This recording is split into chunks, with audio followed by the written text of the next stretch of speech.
The HeatSeeker program is designed with two main processes in mind. First, it has the power to simulate heat flow through any material in the shape of a wall with a foam insulation square placed on the front. The program also comes with many tools that allow you to analyze this model.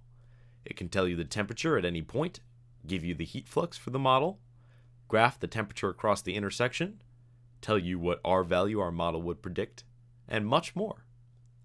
I will now give a brief overview of the different parts of the program. Some parts will be explained in further detail in future videos. The program begins with a declaration of specifications that will be used to run the model. These specifications are stored in a structure variable known as MSD for model specification data. The rest of the program does not reference this structure variable and translates the structure into individual double variables with different names. This is done to aid efficiency. The presets section found at the bottom of the primary M file is used to save specific sets of specifications that we frequently use. These will overwrite the model specifications at the top of the program if they are called. Because this program has many different processes that do not always need to happen in the same order, the program loops over one giant switch statement, where each case given by a 3-digit number is a section of code that serves a single function. When you run the program, you will be asked to select collections given by 2-digit numbers.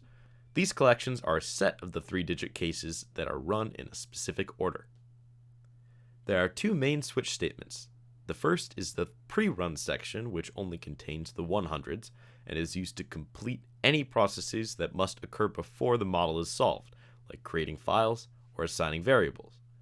The run section is where the meat of the model exists. If requested, the model will use the function thermalproperties.m to apply varying thermal conductivities like a blanket to the geometry of the coordinate plane. It is possible to apply properties to the coordinates that sit outside of the geometry, but these points will not have any bearing on the simulation. The model will then use model shape W2D or model shape W3D to generate the shape of the model.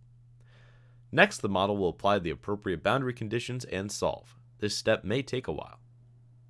Finally, the model will analyze the results and put them in a usable format. It will save all important data in the thermal data file under the analysis results mat file. The important variables you will need to remember are aResults, which contains all the important data. There is also an aResults-D and an aResults-C variant. The D stands for double, and the C stands for cleaned. Also, there's a variable called specifications, which it acts like a log of all the specifications that you put in at the beginning of the model. Some features, like getting temperature at a point, will not save to the output in the command line, so you need to remember to screenshot them before you close out MATLAB. This is a basic overview of the HeatSeeker 3.0 program. Remember to check out the other tutorial videos for more detailed explanations of the important features.